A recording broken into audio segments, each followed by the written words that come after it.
지금이 은혜 받을 만한 때요. 이와 같은 제목으로 은혜를 나누고자 합니다. 우리는 다 같이 하나님을 믿고 예수님 안에 들어와서 은혜를 받은 사람들인 것입니다. 그러나 깍 꼬집어서 은혜가 이러한 것이라고 정의를 내리라고 하면 정의를 내릴 사람이 별로 많지 않을 것입니다. 은혜라는 말은 옛날 헬라 사람들이 즐겨 사용한 말인데, 수려한 자연의 아름다움을 보았을 때 그들은 마음속에 감격하여 그를 바라보고 야, 은혜로운 장면이라고 말했었습니다. 카리스, 그렇게 말했습니다. 산은 높고 그리고 아름다운 경치, 푸른 자연, 넘실거려 흘러내려가는 강물, 이러한 것이 그들에게는 다 은혜롭게 보인 것입니다. 그 다음 이와 같은 사상이 점점 발전해서 덕성스럽고 모범적이며 칭찬받을 만한 훌륭한 사회적인 행동을 보게 될 때, 야, 그거 참 은혜롭다, 그거 참 훌륭하다, 그렇게 말했었습니다. 그와 함께 은혜란 말은 아무런 대가를 바라지 않고 베푸는 도움을 말합니다. 전적으로 도움을 베푸는 사람의 호의에 의해서 아무런 대가 같은 것 기대하지 않고 그대로 베풀어 줄 때 이것을 은혜라고 말하는 것입니다. 오늘 저는 이 은혜와 율법이 어떻게 우리 생활에 작용하는가, 그 점에 관해서 여러분과 함께 은혜를 나누고자 합니다. 첫째로, 율법은 어떠한 것일까요?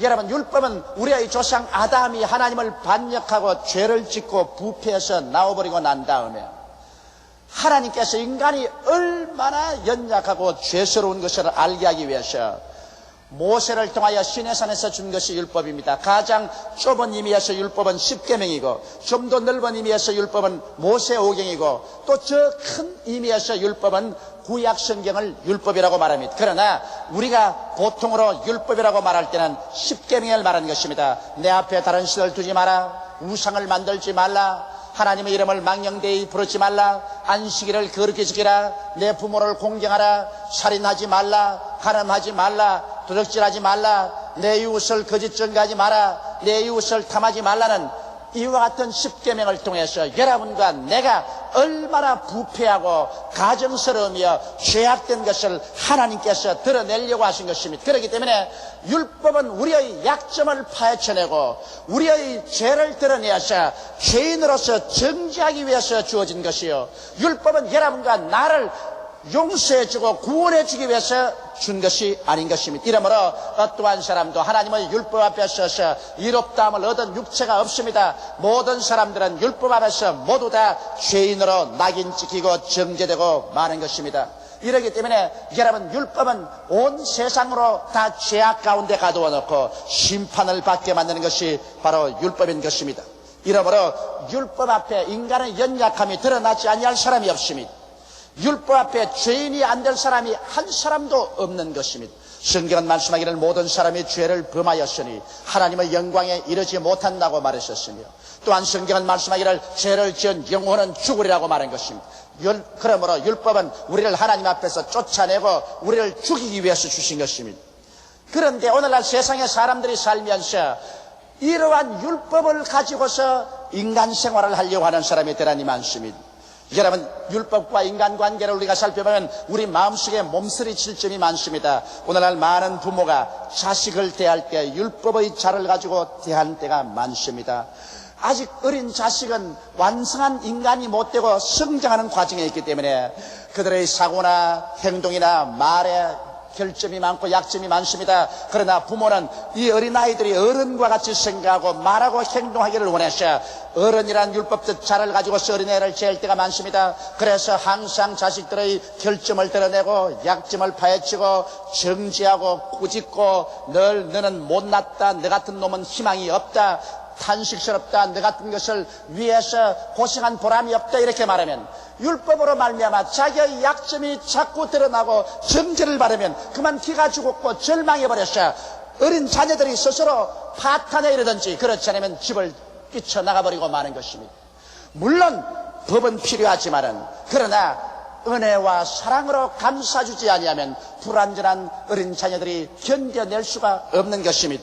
더 나아가서 여러분, 오늘날 수많은 가정들이 파괴되어 가고 있는 것입니다.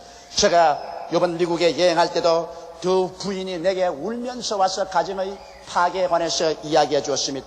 한 부인은 와서 말하기를 자기 남편이 지금까지 잘 살았는데, 좋은 남편으로 좋은 아버지라고 생각했는데 갑자기 나이 49살이 되자마자 자기에게 와서 이 이상 더 나는 견딜 수가 없다. 이 이상 더 허구한 생활을 할 수가 없다. 나는 당신이 싫다. 내 곁에 오는 것도 몸서리가 난다. 그렇게 하면서 그는 보따리를 사고 집 밖으로 나가서 자기는 이젠 다시 집으로 돌아오지 않겠다고 떠나가버리고 말았다는 것입니다. 또 다른 부인 한 분은 자기 남편이 53살 먹는 의사인데 갑자기 자기에게 와가지고서 이제 나는 당신이 실증이 나서 못 살겠다. 당신 보기도 싫다. 아주 몸서리가 친다. 그러므로 나는 이 이상 더 집에 살고 싶지 않다. 당신은 이제 날 떠나다오. 내가 당신을 떠나가겠다. 그러면서 보찜을 사고 나가겠다 하는데 목사님 이를 어찌하면 좋겠습니까? 그러한 질문을 해왔었습니다. 여러분, 그러한 사람들이 40대 50대가 되어서 갑자기 인격이 파탄이라고 가정이 파괴되는 것은 순간적으로 일어난 것이 아닙니다. 옛날부터 조금씩 쌓여온 실망과 절망이 나중에 나이가 40대 50대가 되고 이제 황혼이 다가오며 급작스럽게 다리가 무너져서 인격 파탄에 이르고 마는 것입니다. 왜 이렇게 부부간의 애정이 파탄이랄까요? 그것은 그 무엇보다도 율법적인 관계 때문에 그렇게 되는 것입니다. 남편이 아내를 바라볼 때 아내를 율법적으로 바라보고 항상 아내의 약점을 드러내고 결점을 드러내고 아내를 정죄한다면 그 연약한 죄 많은 아내가 남편 앞에 설 수가 없습니다. 당신은 왜 화장을 그렇게 하느냐, 옷 맵시가 왜 그렇게 나쁘냐, 몸에 왜 맵시가 없느냐, 음식은 그렇게 잘못 만드냐, 집안 관리는 왜 이렇게 하느냐, 말솜씨는 그렇게 무식하게 하느냐, 온갖 약점을 다 드러내어서 그를 가지고서 자꾸만 인격을 모욕하고 이미지를 파괴시키고 정죄하면 그만 그 부인은 점점 그 남편 앞에서 자기 스스로가 파괴되고 맙니다. 집을 떨쳐나가든지 안 그러면 노이로워지든지 그러면 가정을 마음속에서 던져버리고 마는 것입니다. 많은 남편들이 겉으로는 부인을 사랑하고 자식을 사랑하고 훌륭한 남자처럼 있지만은 그 마음이 벌써 부인에게서 구만리 장춘으로 떠나버리고 가정을 멀리 떠나가버린 남편들이 많습니다. 그건 왜냐? 부인들이 율법적으로 남편을 대하기 때문인 것입니다. 항상 남편은 벌써 결혼했으니 내 사람이라 생각하고 난 다음에 앉기만 앉으면 남편의 약점을 덜추어내고 남편을 정죄하고 남편을 짓밟는 그런 부인이 있습니다. 무슨 일이나 남편하고 농쟁해서 남편을 이기려고만 하는 것입니다. 남편을 코너에 몰아놓고 남편을 이겨놓고 난 다음에 내가 나쁜 것이 뭐냐, 내가 항상 옳지, 그렇게 말합니다. 자기가 옳아서 남편하고 싸워서 이긴 것은 좋다고 생각할지 모르겠지만 그와 함께 남편을 영원히 놓쳐버리고 맙니다. 남편의 마음은 그렇게 말합니다. 좋다, 잘났다, 너는 정말 훌륭하다, 그래 나는 못났다, 너하고 같이 살 자격이 없는 사람이다, 안녕히 잘 있어라. 그가 뛰쳐 안 나가더라도 그 마음은 구만리 장천 멀리 떠나가버리고 마는 것입니다. 이번 미국에서 내게 호소한 이 두 부인의 경우를 보더라도 그 두 부인이 너무 똑똑하고 너무 잘났어요. 너무 훌륭하고 너무 잘났기 때문에 그 남편이 그들의 계속해서 결점을 드러내고 심판하는 과정에서 이것이 조금 쌓여서 나중에 견딜 수 없는 환멸에 처하고 마는 것입니다. 여러분, 사람들은 다 약점이 많고 죄인들입니다. 사람은 여러분 의로운 사람이 한 사람도 없습니다. 의로운 엄난이 하나도 없다고 말한 것입니다. 인간에게 필요한 것은 이해와 동정과 사랑이 필요한 것입니다. 성경에는 남편들아 아내 사랑하기를 제목같이 해서 남편은 아내를 사랑하라고 말했고 성경 전체를 봐도 아내들이여 남편을 사랑하라는 말은 한마디도 없습니다. 아내는 남편을 사랑하라는 말을 하지 않고 아내들이여 남편에게 복종하기를 죽게 하듯 하라고 말한 것입니다. 여자는 남편에게 사랑하라는 말하지 않고 복종하라고 말한 것입니다. 그러므로 여자들이 아무리 잘났을지라도 가정에 들어오면 남편에게 복종을 해야만 되는 것입니다. 그래야 가정이 편안한 것입니다. 그리고 남편은 아내를 사랑해야만 되는 것입니다. 이래서 율법에서 서서 서로 핥히고 서로 약점을 드러내고 서로 정죄하지 말고 남편 아내를 사랑해주고 아내는 남편에게 복종하고 그래서 은혜 가운데서 이해하고 동정하고 사랑하고 나가면은 어떠한 가정도 정신적인 환멸을 이겨낼 수가 있고 정신적인 갱년기를 이겨낼 수가 있는 것입니다. 서로 마음에 훈훈하고 깊은 인연의 정이 들어놓으면 아무리 환경이 어려워도 그 정을 뿌리칠 수가 없는 것입니다. 그러나 정이 다 떠나가 버리고 마음의 사랑이 다 식어 잿더미가 되었는데 결혼이란 법으로서 사회적인 윤리적인 도덕적인 규범으로 묶어놓은 것은 얼마 있지 않아야 와르르 무너져버리고 마는 것입니다. 또 이웃과의 사이에도 꼭 그와 같은 것입니다. 여러분 스스로 판단을 받고 싶지 않으면 판단하지 말아야 되는 것입니다. 율법적인 축도를 가지고서 자기만 내놓고 난 다음 모든 사람의 약점을 자꾸 드러내고 결점을 말하고 심판하고 판단하고 하면 그 사람하고 친구가 될 사람 아무도 없습니다.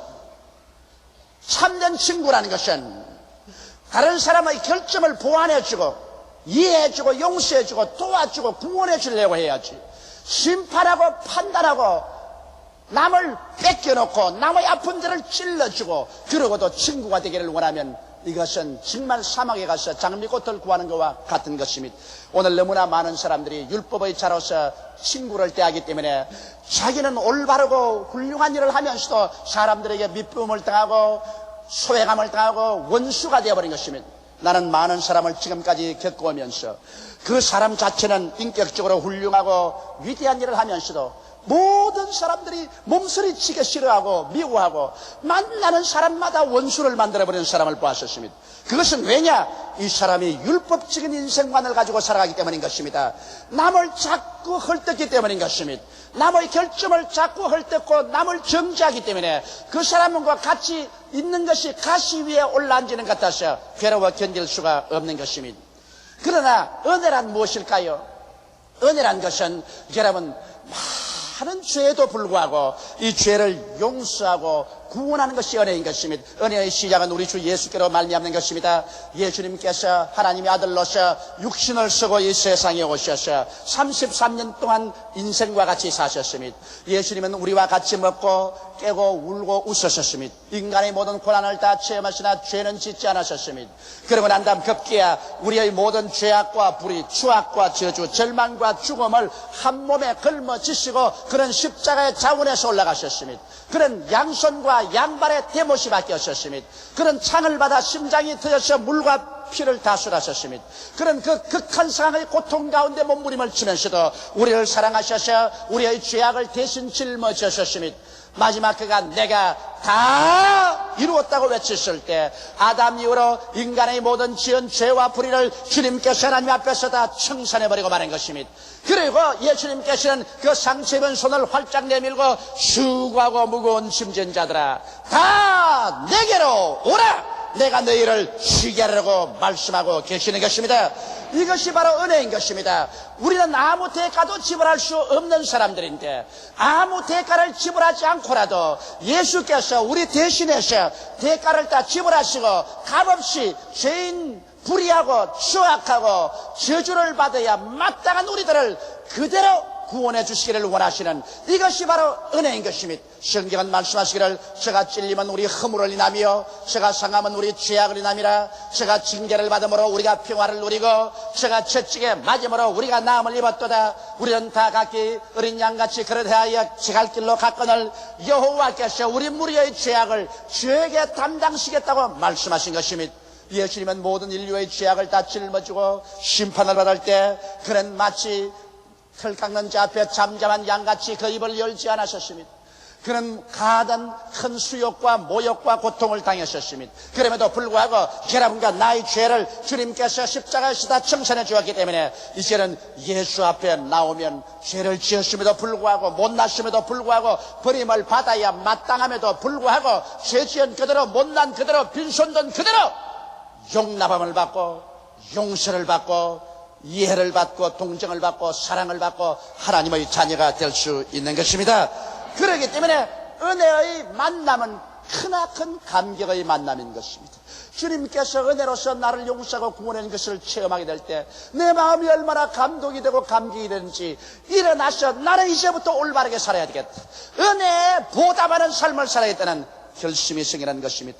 오늘날 죄인들을 수없이 많이 잡아서 감옥에 넣습니다. 감옥에 넣었을 동안에 그가 회개하느냐? 회개하지 않습니다.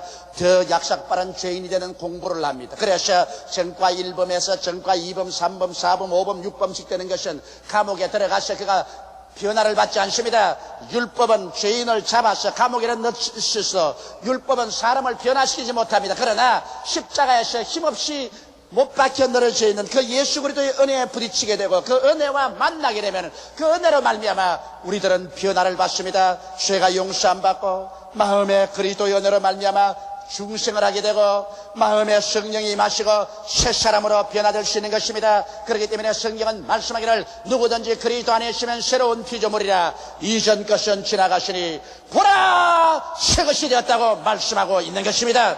이러므로 사랑하시는 성도 여러분, 율법은 우리의 약점과 우리의 죄악을 들추어내어 정죄하지만 은혜는 많은 죄에도 불구하고 이를 용서하고 씻어주고 이해하고 동정하고 품어주어서 우리를 구원해 주는 것이 바로 은혜의 역사인 것입니다. 그러므로 은혜를 받으면 여러분과 나의 인생이 변화되기 시작하는 것입니다. 오늘 나는 이 시간에 율법과 은혜의 만난 장면을 여러분에게 한번 보여주고 싶습니다. 예수님께서 하루는 성전에서 복음을 전교하고 있었습니다. 사람들은 그 예수 그리스도 입에서 나오는 진리와 은혜로운 말씀에 감격하여서 시간 가는 줄 몰랐었습니다. 그런데 갑자기 성전뜰에서 여인의 부르짖는 비명소리가 들리고 분노한 남자들의 고함치는 소리가 들렸었습니다. 사람들은 일시에 그곳을 바라보았었습니다. 그러자 여기에 한 여인이 끌려옵니다. 율법사들, 바리새 교인, 사두개 교인들이 분노하여 고함을 치고 발길로 차고 손으로 때리면서 한 여인을 끌고 옵니다. 머리는 산발이 되었었습니다. 옷은 다 찢어지고 신발은 벗겨버리고 얼굴과 몸에 상처를 입은 그대로 눈은 충혈되고 마치 죽음으로 끌려가는 짐승같이 공포에 꽉 들어차서 한 여인이 끌려왔었습니다. 이 여자를 예수 그리스도의 발 앞에 내어 던지고 난 다음 율법사가 외쳤습니다. 선생이여, 이 여자가 간음하다가 현장에서 잡혔습니다. 모세의 율법에는 이러한 여자를 돌로 쳐서 죽이라고 말하고 있습니다. 선생이여, 당신은 이 여자를 어떻게 하겠나요? 이 위선자들, 만일 그 사람이 이 여자가 간음하는 현장에서 잡혔으면 왜 남자는 끌고 오지 않고 여자만 끌고 옵니까? 이거 벌써 위선자들이 아닙니까? 예수 그리스도를 책잡으려는 것입니다. 당신이 만일 하나님 아들이면 율법을 지켜야 될 것 아니야. 그러면 율법대로 이 여자를 돌로 쳐서 죽이는데 동의해야 될 것이 아니냐는 것입니다. 그러나 예수님은 사랑의 예수님이라 이 죄인을 돌로 쳐 죽일 수 없다는 것을 알기 때문에 예수님을 책잡으려고 하는 것입니다. 그럴 때 예수님께서는 두말하지 않고 그 군중들 앞에서 허리를 굽혀 손가락으로 글을 썼습니다. 성경에는 무슨 글을 썼다고 말하고 있지 않지만 제가 30년간 설교를 하고 목회를 해오니까 예수께서 무엇을 썼을 것이라고 짐작할 수 있습니다. 틀림없이 예수님께서 십계명을 썼습니다. 내 앞에 다른 신을 두지 말로부터 시작해서 마지막으로 내 이웃을 탐하지 말라는 십계명을 주님께서 손가락으로 썼습니다. 그 어깨너머로 글을 쓰고 있는 예수님을 바라보고 다 아는 십계명 무엇 때문에 쓰느냐고 생각하고 그들은 생과 같이 제출했습니다. 예수여, 이 여자를 어떻게 할까요? 율법은 쳐서 죽이라고 합니다. 그럴 때 천천히 예수님은 일어나셔서 큰 자로부터 낮은 자까지 뚫어지게 눈동자를 바라보시고 난 다음에 주님께서 장엄하시고 음하신 목소리로 말씀하십니다. 너희 중에 죄 없는 자가 돌을 들고 이 여자를 먼저 쳐라. 그 말에 심장이 얼어붙는 것 같습니다. 온 사람들의 몸에 소름이 끼쳤습니다. 그러고 난 다음 예수 그리스도의 얼굴에는 분노가 꽉 들어찼었습니다. 지금이라도 당장에 하늘에서 벼락을 불러내릴 듯한 그런 기세에 섰습니다. 그러면서 예수님은 또다시 그 손가락을 내밀어서 힘차게 땅에 기록하기 시작했습니다. 그들은 예수 그리스도의 손가락을 따라 읽었었습니다. 성경은 역시 뭐라고 썼다고 기록하지 않았지만 나는 그 내용이 무엇인지 짐작할 수 있습니다. 큰 자로부터 작은 자까지 그들이 숨은 가운데서 남몰래 지은 죄악을 주님께서 남김없이 써내려가고 있는 것입니다. 그래서 큰 자로부터 작은 자까지 예수 그리스도의 손가락에 써가는 글을 보자 말자 소스라쳐 놀랐습니다. 그들이 돌을 들어 이 여자를 쳤다가는 그 돌에 자기들도 다시 맞아 죽을 수밖에 없다는 것을 알자 말자 한두 사람 그들은 돌을 스르르 놓아버리고 나는 시간이 바빠서 가야 되겠다. 나는 소를 돌보러 가야 되겠다.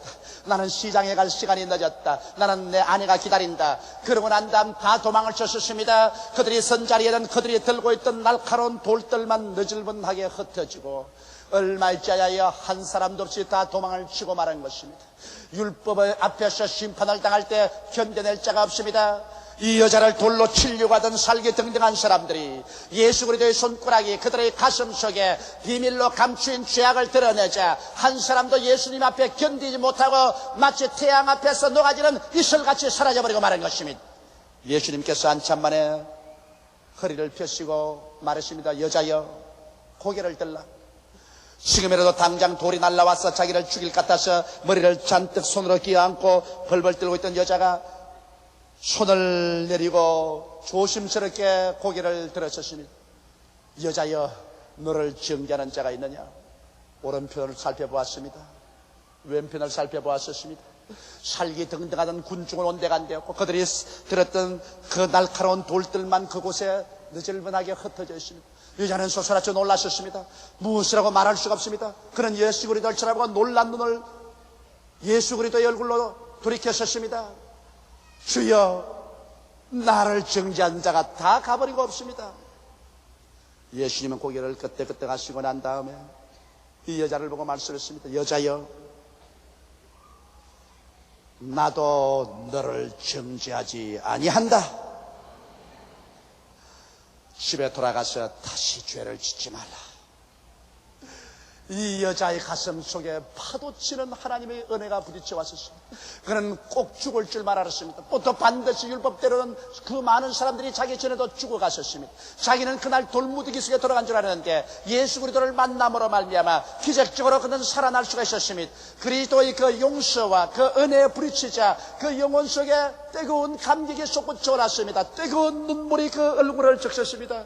그는 머리를 다시며 만졌었습니다. 옷을 다시며 만졌습니다. 아마 일어나서 예수 그리스도 앞에서 큰 절을 했을 것입니다. 그는 일어나서 그리스도를 돌아보고 또 돌아보면서 그는 집을 향해서 걸어가면서 말했을 것입니다. 나는 다시 죄를 짓지 아니하리라. 이 크나큰 은혜에 나는 보답해서 나는 새 사람이 되어서 살리라. 그 어린이 하신 말씀대로 다시 죄를 짓지 말라고 하셨으니 나는 다시 죄를 짓지 아니하리라. 은혜는 그 여자를 변화시켜 버리고 말았을 것입니다. 율법은 돌로서 이 불쌍한 여자를 쳐서 죽이려고 했지만은 율법은 이 여자를 회개시키지 못했었습니다. 율법은 이 여자를 변화시키지 못했었습니다. 율법은 이 여자를 구원하지 못했었습니다. 그러나 예수 그리스도의 은혜는 용서와 이해와 동정과 사랑으로 이 여자에게 은혜를 베풀고 이 여자에게 구원을 베풀 수가 있은 것입니다. 이러므로 사랑하는 성도 여러분, 이 세상에 율법이란 반드시 우리에게 필요합니다. 우리가 죄인이기 때문에 내가 죄인이라는 것을 드러내게 하는 것은 율법밖에 없습니다. 그 우리 필요한 것은 우리 얼굴에 무엇이 묻었는가, 우리 몸에 지장이 잘못됐는가 알아보기 위해서 그 우리 필요하지만은 그 우리를 씻어주지는 않습니다. 씻어주는 것은 바로 물이 우리를 씻어주는 것입니다. 이러므로 우리가 이 세상에서 율법을 가지고서 거울처럼 들여다보기는 하지만은 그러나 율법으로서 사람을 판단해서는 안 됩니다. 우리는 예수 그리스도의 십자가의 보배로운 물로서 우리는 씻어줘야만 하는 것입니다. 예수께서 오늘날 이 세상에 오신 것은 우리로 하여금 심판받거나 정죄받아 멸망시키려고 온 것이 아니라 예수 그리스도의 십자가의 은혜를 통해서 그 보배로운 피로 용서받고 구원받아 새 사람이 되게 하려고 주님께서 오신 것입니다. 그렇기 때문에 오늘 예수님은 당신의 십자가를 통하여 죄를 지었음에도 불구하고 못났음에도 불구하고 버림을 받아야 마땅함에도 불구하고 죄 있는 우리들, 못난 우리들, 빈손 우리들을 향해서 수고하고 무거운 짐진 자여 다 내게로 오라. 내가 너를 쉬게 하겠다고 말씀하고 있는 것입니다. 보라, 지금이 은혜 받을 만한 때요, 지금이 바로 구원의 날이다. 내가 은혜 베풀 때 너를 돕고 구원의 날에 너를 들어주겠다. 그러므로 내게로 오라고 주님께서 청하고 있는 것입니다. 우리는 예수 그리스도 앞에서 은혜를 받았었습니다. 예수 그리스도의 은혜가 아니었더라면 여러분과 나는 모세의 율법 앞에서 능지처참을 당하고 말았을 것입니다. 여러분 가운데 죄를 한 번도 짓지 않은 의인이 있다고 자부할 사람이 어디 있습니까? 살아갈수록 점점 많아지고 쌓여지는 것은 죄밖에 없는 것입니다. 이러므로 모세의 율법을 통해서 하나님 앞에 의롭다 하고 설 수 있는 자격을 얻은 사람은 한 사람도 없습니다. 그러나 예수를 믿음으로 말미암아, 예수께 순종함으로 말미암아 그 보배로운 피로 용서를 받고 의롭다함을 얻고 그 은혜를 받아서 우리는 보기에도 아름답고 듣기에도 아름다운 인간으로 변화되고 올바른 사람이 되고 그리고 온 세상에 하나님의 영광을 나타낼 수가 있습니다. 예수를 통하여 은혜 받아 새 사람이 된 체험을 한 이상 이제는 우리도 은혜에 빚진 사람들입니다. 은혜를 가지고 아내를 대하며, 은혜를 가지고 남편을 대하며, 은혜를 가지고 자식들을 돌보며, 은혜를 가지고 우리 이웃 간에 교제하는 여러분이 다 되시기를 주님의 이름으로 축원합니다. 다 같이 고개 숙여 기도드리겠습니다. 만군의 야훼 우리 아버지 하나님, 이 세상의 율법만 가지고는 살아갈 수가 없습니다. 모두 다 죄인이기 때문입니다. 율법적인 남편 앞에 죄인인 부인이 설 수가 없습니다. 율법적인 아내 앞에 죄 많은 남편이 박살을 당합니다. 율법적인 부모 앞에 죄로 연약한 어린 자녀들이 견딜 수가 없습니다. 율법적인 친구 앞에 죄 많은 친구들이 을신할 수가 없고 모두 다 상처를 입고 원한을 사고 돌아갈 수밖에 없습니다. 아버지, 율법은 필요하지만은 그러나 사랑으로서 감싸주지 아니하면 율법 자체는 처참한 파괴를 할 수밖에 없습니다.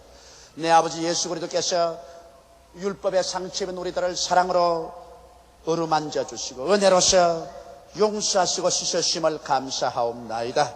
예수님의 은혜를 받고 우리가 변화를 받고 새 사람이 되었은즉 이제는 주님이 쓰여 더욱 그 은혜 가운데서 우리가 하나님께 가까이 들어가서 살게 도와주시옵시고, 성령 충만해서 살게 도와주시옵시고, 하나님을 기쁘시게 하면서 살게 도와주시옵시고, 우리도 은혜에 빚진 자로서 은혜를 가지고 자식들을 대하며 부부간에 대하며 이웃을 대하고 변화시키는 우리들이 되게 도와주시옵소서. 예수님 이름 받들어 기도드리옵나이다. 아멘.